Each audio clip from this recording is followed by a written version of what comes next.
राष्ट्रपति के अभिभाषण पर चर्चा के दौरान राहुल गांधी ने कहा कि चुनाव आयोग, सुप्रीम कोर्ट और पेगासस के जरिए राज्यों की आवाज दबाई जा रही है। इस पर कानून मंत्री किरेन रिजिजू ने लोकतंत्र की अहम संस्थाओं पर सवाल उठाने के लिए राहुल गांधी से माफी मांगने को कहा। सुबह बजट के आधार पर जो प्रधानमंत्री ने कहा और शाम को सरकार को कैसे राहुल गांधी ने घेरा, इसे एक साथ अब आप देखिए। गरीब को मूलभूत सुविधाएं मिलती हैं तो वो अपनी ऊर्जा, अपने विकास, देश के विकास में लगाते हैं। इस बजट का भी फोकस गरीब, मिडिल क्लास और युवाओं को बुनियादी सुविधाएं देने और आय के स्थायी समाधानों से जोड़ने पर है। यूपीए की सरकार ने 23 करोड़ लोगों को गरीबी से निकाला था 10 साल में। हमारा आंकड़ा नहीं है, हमारा आंकड़ा नहीं है। 27 करोड़ लोगों को हमने गरीबी से निकाला था और 23 करोड़ लोगों को आपने गरीबी में वापस डाल दिया। हमारी सरकार एमएसएमईज को मजबूत बनाने के लिए निरंतर प्रयास कर रही है। कोरोना काल में हमने छोटे उद्यमियों को ध्यान में रखते हुए इमरजेंसी क्रेडिट गारंटी स्कीम शुरू की थी। एसबीआई के अध्ययन में ये बात सामने आई है कि इस योजना से एमएसएमई सेक्टर में लगभग 1.5 करोड़ नौकरियां सुरक्षित हुई हैं। आज हिंदुस्तान में आप made in India, made in India, made in India की बात करते रहते हो। मेड इन इंडिया हो ही नहीं सकता। आज बात खत्म हो गई है, क्योंकि मेड इन इंडिया वाले हैं कौन? मेड इन इंडिया वाले स्मॉल मीडियम वाले हैं, उनको आपने खत्म कर दिया। मेड इन इंडिया वाले कौन हैं? असंगठित लोग हैं, उनको आपने खत्म कर दिया, हटा दिया, परे कर दिया। मेड इन इंडिया नहीं होने वाला है। कर छुटा रहे हैं हम एसेट क्रिएशन के लिए, रोड्स बनाने के लिए, एयरपोर्ट्स के लिए, सी पोर्ट्स के लिए, इनलैंड वाटरवेज के लिए। ये सब काम करने के लिए जो रोजगार पैदा होता है, आवश्यक है, उससे जॉब्स इंक्रीज ही होगा। उसके अलावा हमने प्रोडक्शन लिंक्ड इंसेंटिव्स 14 सेक्टर्स में दे रहे हैं। मतलब मैन्युफैक्चर करने के लिए हर एक नया यूनिट जो वो उत्पादन करेंगे उसके लिए इंसेंटिव देने के कारण, और उसके पीछे एक बहुत बड़ा इंटरेस्ट है कि ये मैन्युफैक्चर बढ़ाने के समय जॉब्स भी बढ़ाते। और पूरे हिंदुस्तान में आज हिंदुस्तान का युवा रोजगार ढूंढ रहा है। हर स्टेट में, उत्तर प्रदेश, बिहार, सब जगह हिंदुस्तान का युवा एक ही चीज मांग रहा है, रोजगार हमें दे दो। और आपकी सरकार नहीं दे पा रही। आपको मैं आंकड़ा देना चाहता हूं। इस पिछले साल 3 करोड़ युवा रोजगार खोए हैं। The judiciary, the election commission, Pegasus, these are all instruments of destroying the voice of the Union of States. To accuse and to abuse Indian judiciary from the floor of the Parliament House, it is beyond my words of condemnation. So Mr. Rahul Gandhi should immediately tender an unconditional apology before the people of India and to the Indian judiciary and the Election Commission. Uttar Pradesh के चुनाव में पहले दौर के मतदान के लिए अब मुश्किल से 1 सप्ताह का ही वक्त बचा है, लेकिन तैयारी तीसरे चरण यानी 3 मार्च की भी शुरू हो गई है। गोरखपुर सदर विधानसभा सीट से कल योगी आदित्यनाथ अपना नामांकन भरेंगे और गौर करने वाली बात यह है कि योगी के हाई प्रोफाइल नामांकन में उनके साथ अमित शाह भी मौजूद रहेंगे।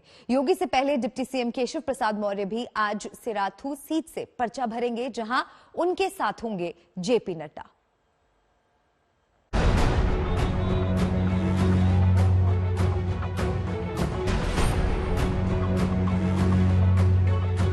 उत्तर प्रदेश के चुनाव में प्रचार का जोर और शोर पूरे शबाब पर है। गजब की बयानबाजी हो रही है। कहीं मर्यादा को तोड़ती हुई तो कहीं निजी हमले की पैनी धार वाली। इन सब के बीच अखिलेश ने तो करहल सीट से नामांकन भर दिया है, लेकिन योगी आदित्यनाथ के पर्चा भरने की तारीख भी आ गई है।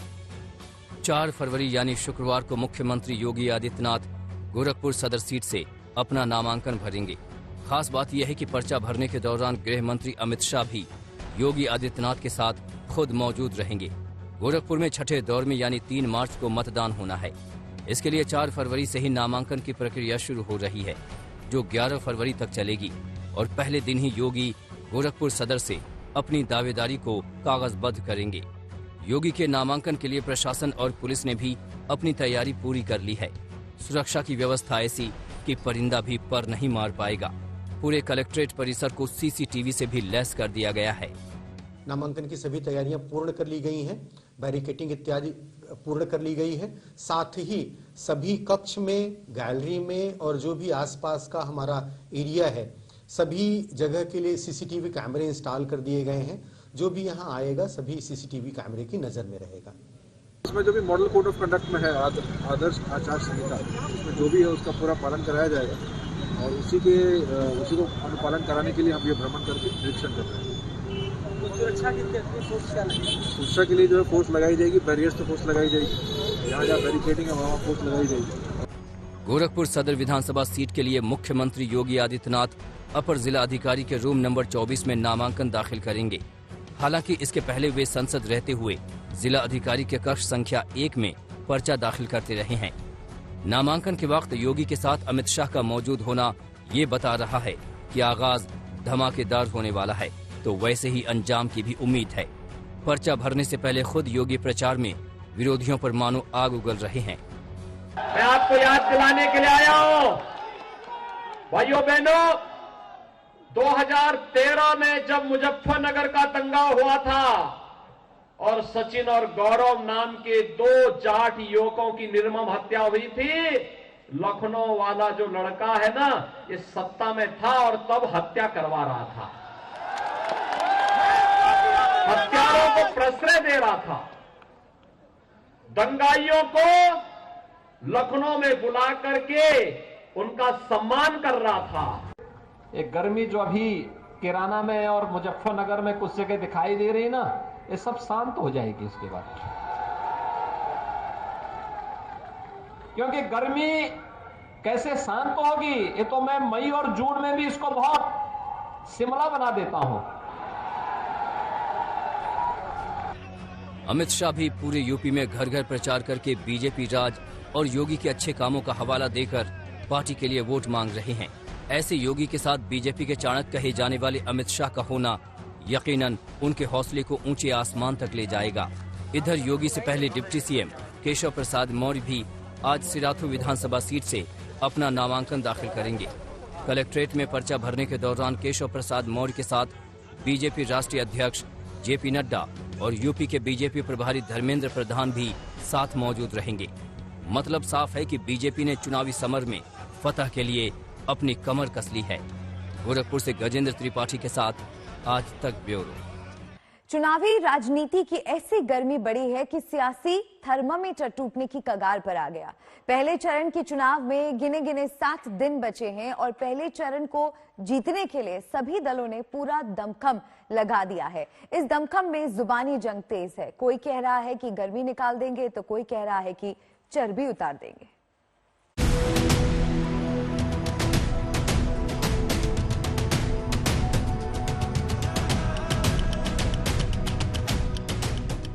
उत्तर प्रदेश में चुनावी पारा चढ़ा तो सियासी गर्मी बढ़ने लगी। किसी का खून खौल रहा है तो किसी के पसीने छूट रहे हैं। एक मुख्यमंत्री की भाषा ही नहीं हो सकती। और जहां तक गर्मी का सवाल है, जिस दिन गर्मी खत्म हो जाएगी उस दिन हम लोग मर जाएंगे। जितने भी हम लोग बैठे हैं, अगर गर्म खून हमारे अंदर नहीं बहे तो हम जिंदा क्या रहेंगे? माल तो वही पुराना सड़ा गला माल है, जिसने असुरक्षा दी, जिसने दंगा दिया, जिसने माफिया दिए। और आज भी कहते हैं, कह रहे आने दीजिए सरकार। हमने कहा कभी नहीं हो रही। कवायद के दिन तक भी तुम्हारी जो है, कयामत के दिन तक भी तुम्हारा ये सपना साकार नहीं होने वाला है। ये मान करके चल लो, लेकिन ये देख लो 10 मार्च के बाद ये पूरी गर्मी शांत करवा देंगे। फरवरी की शुरुआत में सूरज की तपिश बढ़ने के साथ ही वोट का तवा भी तमतमा रहा है। नेताओं के जुबान की तासीर बता रही है कि यूपी की चुनावी गर्मी पूरे शबाब पर है।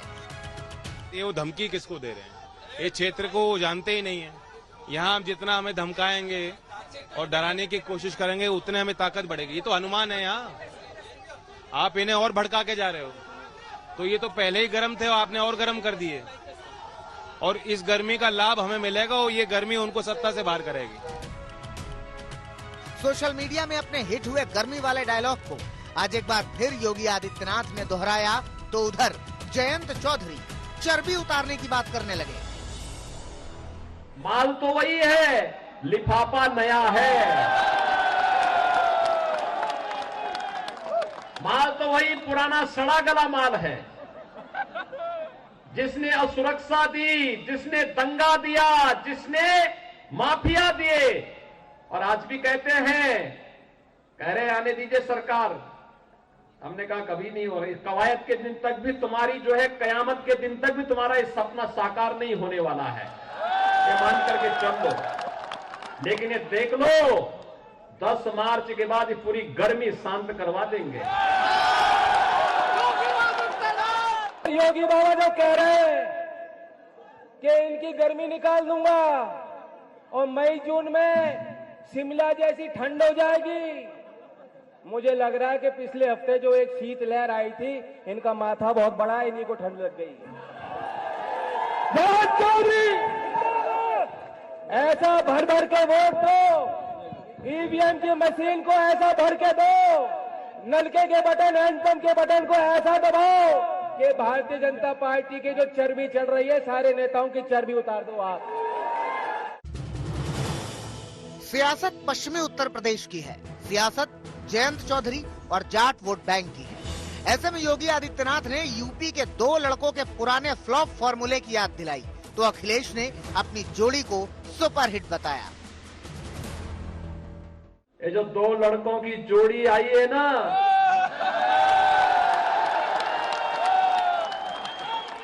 ये 2 लड़कों की जोड़ी 2017 में भी बनी थी, 2014 में भी बनी थी। 2017 में प्रदेश की जनता ने एक दिल्ली में रहने वाले और एक लखनऊ में रहने वाले दोनों जोड़ी को कहा था कि तुम इस लायक हो ही नहीं भाई। जब से हमारी और जयंत चौधरी जी की केमिस्ट्री बेहतर हुई है, और केमिस्ट्री को हिंदी में कहते हैं रसायन, और जो लोग पलायन की बात कर रहे हैं, उनका राजनीतिक पलायन उत्तर प्रदेश से होने जा रहा है। ये भाईचारा का चुनाव होने जा रहा है। सब एकता पसंद कर रहे हैं, गंगा जमुनी तहजीब को पसंद कर रहे हैं। केवल भारतीय जनता पार्टी को अपनी उपलब्धियां न बतानी पड़ जाएं, इसलिए जानबूझ करके जनता को भ्रमित कर रहे हैं। उत्तर प्रदेश की सियासत में मुद्दा दंगों का है, पलायन का है, अपराध का है। यहाँ सियासत ध्रुवीकरण की है, तुष्टीकरण की है, जिस पर जंग अब आर पार की हो चुकी है। मुजफ्फरनगर के दंगों से जिन हिंदुओं का रक्त बहा था, उनके खून से रंगी हुई टोपी है, राम भक्तों के खून से सनी हुई टोपी है। इसलिए अलर्ट, लोगों को अलर्ट कर देने की आवश्यकता है। इसका मतलब दंगा, इसका मतलब पेशेवर माफिया, और इसका मतलब अवसरवादिता। जहां चुनाव होने जा रहा है, ये भाईचारा बनाम भारतीय जनता पार्टी चुनाव है। ये चुनाव भाईचारा बनाम भारतीय जनता पार्टी चुनाव इसलिए मैं कहता हूं कि आज उत्तर प्रदेश के किसान, नौजवान, व्यापारी, हर वर्ग के लोग नेगेटिव पॉलिटिक्स को हटाना चाहते हैं। जो नकारात्मक सोच से राजनीति करना चाहते हैं, उन्हें हटाना चाहते हैं। किसी को तमंचा नजर आ रहा है तो किसी को तोप। यहाँ सियासत में जिन्ना है, पाकिस्तान है, हिंदू मुसलमान है। तमंचे की फैक्ट्री चलाती थी, और हम यहीं पे डिफेंस कॉरिडोर दे रहे हैं। डिफेंस कॉरिडोर, यहां जो तोप बनेगी ना, और जब भारत की सीमा पे गरजेगी तो पाकिस्तान के छक्के उसी में छूट जाएंगे। जो वहां पे नौजवान साथ मिलके आए हैं एक संदेश देने। जिन्ना, औरंगजेब, पाकिस्तान के मुद्दों पे जो लोग चुनाव लड़ रहे हैं उनको बहुत भारी शिकस्त मिलने वाली है और नौजवान और किसान की जीत होने वाली है। चुनाव जैसे जैसे करीब आ रहे हैं, जुबानी जंग तेज होती जा रही है, सियासी शोले भड़क रहे हैं। आज तक ब्यूरो। जुबानी जंग जोरदार है और इस जंग का एक हिस्सा है सीटों का बंटवारा। एक तरफ यूपी सरकार की मंत्री स्वाति सिंह का टिकट कटा और पूर्व ईडी अधिकारी को टिकट मिला, तो योगी सरकार के कानून मंत्री ब्रजेश पाठक ने लखनऊ कैंट से पर्चा भरा।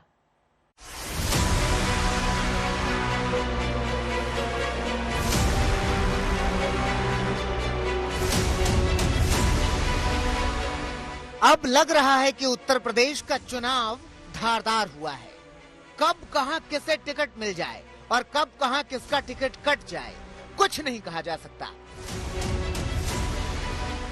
देखिए ना, जो स्वाति सिंह बीएसपी के खिलाफ मुखर होकर राजनीति में आई और 3 दशक के बाद सरोजनी नगर में जिन्होंने बीजेपी को जीत दिलाई, उन्हीं स्वाति सिंह का टिकट इस बार कट गया। टिकट कटा तो लगा कि स्वाति सिंह विरोध में प्रतिक्रिया देंगी, मगर हुआ इसके एकदम विपरीत। माननीय प्रधानमंत्री जी को, माननीय गृह मंत्री जी को, शीर्ष नेतृत्व को, केंद्र के शीर्ष नेतृत्व को और प्रदेश के भी शीर्ष नेतृत्व को कि 5 साल उन लोगों ने मुझे जो जिम्मेदारी दी, मैं ये आशा करती हूँ कि उसमें मैं जरूर खरी उतरी होंगी और मैं धन्यवाद देती हूँ कि उन्होंने इस काम के लिए मुझे मौका दिया और भविष्य में भी जो जिम्मेदारी मिलेगी उसका मैं निर्वहन बहुत अच्छे से करूंगी और आधी आबादी का प्रतिनिधित्व करते आई हूँ और करते भी रहूंगी। चिंता मत करिए, भारतीय जनता पार्टी का हिस्सा हूँ, आजीवन रहूंगी। सरोजनी नगर सीट से स्वाति सिंह और उनके पति दयाशंकर सिंह दोनों चुनाव लड़ना चाहते थे, मगर दोनों के आपसी विवाद ने बखेड़ा खड़ा कर दिया। माना जा रहा है कि इसी वजह से स्वाति सिंह का टिकट कटा। दयाशंकर जी को टिकट नहीं मिला, इसका दुख है कि नहीं? मतलब किसी को नहीं मिला, नहीं बोल लीजिए, चेहरे पर दुख नहीं नजर आ रहा। मतलब आप चाहते हैं हम दुखी रहे? नहीं, आप बता दीजिए। मुझे लग रहा है दयाशंकर जी को नहीं मिला।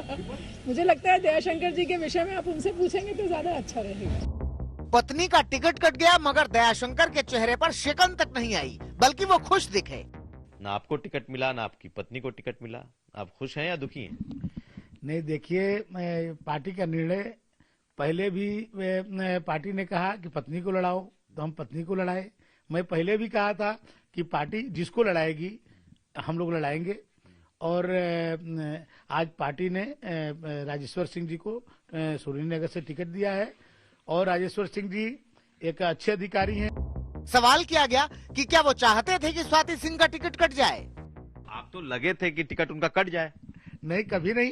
चाह रहे थे कि कट जाए, आपको मिल जाए। नहीं, मैं कभी नहीं ये चाहा कि उनका कट जाए और मैं ये देखिए, ये तो मैंने कहा था कि पार्टी अपने हिसाब से निर्णय लेती है। लड़ना चाहते थे। देखिए, आदमी राजनीतिक क्षेत्र में है तो लड़ना तो चाहेगा ही, लेकिन कहीं ये नहीं था पार्टी, यदि हमने कहा था कि पार्टी लड़ाना चाहे तो मैं लड़ूंगा। दयाशंकर सिंह खुश हैं, स्वाति सिंह भी खुश हैं और राजेश्वर सिंह भी खुश हैं। जी हाँ, वीआरएस लेकर बीजेपी में शामिल होने वाले ईडी के पूर्व ज्वाइंट डायरेक्टर और आईपीएस अधिकारी राजेश्वर सिंह सरोजनी नगर से चुनाव लड़ेंगे। राजेश्वर सिंह टिकट मिलने के बाद बड़े भाई के साथ आगरा पहुंचे और अपनी मां का आशीर्वाद लिया। बिल्कुल, स्वाति सिंह जी का क्षेत्र है, दयाशंकर सिंह जी का क्षेत्र है, वही चुनाव लड़ रहे हैं। राजेश्वर सिंह भी वही है, वही पार्टी के कार्यकर्ता है, सब चुनाव लड़ रहे हैं।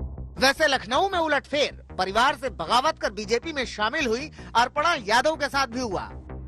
अगर अखिलेश ने उन्हें कैंट से नहीं उतारा तो बीजेपी ने भी कैंट सीट से कानून मंत्री ब्रजेश पाठक को टिकट दे दिया। ब्रजेश पाठक लखनऊ मध्य की सीट से इस बार कैंट शिफ्ट कर दिए गए, जहां समाजवादी पार्टी के रविदास मेहरोत्रा को उन्होंने पिछली बार हराया था, मगर इस बार उनके सामने मुश्किल दिख रही है। कहा जा रहा था कि टिकट बदला गया, नाराजगी है, आज मीडिया में लगते रहते हैं। आप लोग कोई बताता तो है नहीं, आपके मन में जो आता है वो लोग चला देते हैं, लिख देते हैं। ऐसा कुछ नहीं है और पार्टी नेतृत्व ने अपने कार्यकर्ताओं पर जो भरोसा किया उसका अच्छा से हम लोग पालन करेंगे। 2017 में बीएसपी छोड़कर बीजेपी में आए ब्रजेश पाठक जैसे ब्राह्मण चेहरे को लेकर बीजेपी कोई भी जोखिम मोल लेना नहीं चाहती थी। वहीं 12 बार इस सीट से ब्राह्मण जीत कर ही आए हैं। अपर्णा के अलावा रीता बहुगुणा जोशी भी बेटे मयंक जोशी के लिए टिकट मांग रही थी, मगर अब वो पार्टी के फैसले के सामने नतमस्तक हैं। दूसरी तरफ अखिलेश यादव ने लखनऊ की लड़ाई को दिलचस्प बना दिया है। लखनऊ उत्तर सीट से उन्होंने पूजा शुक्ला को उम्मीदवार बनाया है। पूजा ने सीएम योगी को काले झंडे दिखाए थे। अब लखनऊ का रण पहले से कहीं ज्यादा दिलचस्प है। कुमार अभिषेक के साथ संतोष शर्मा, लखनऊ, आज तक।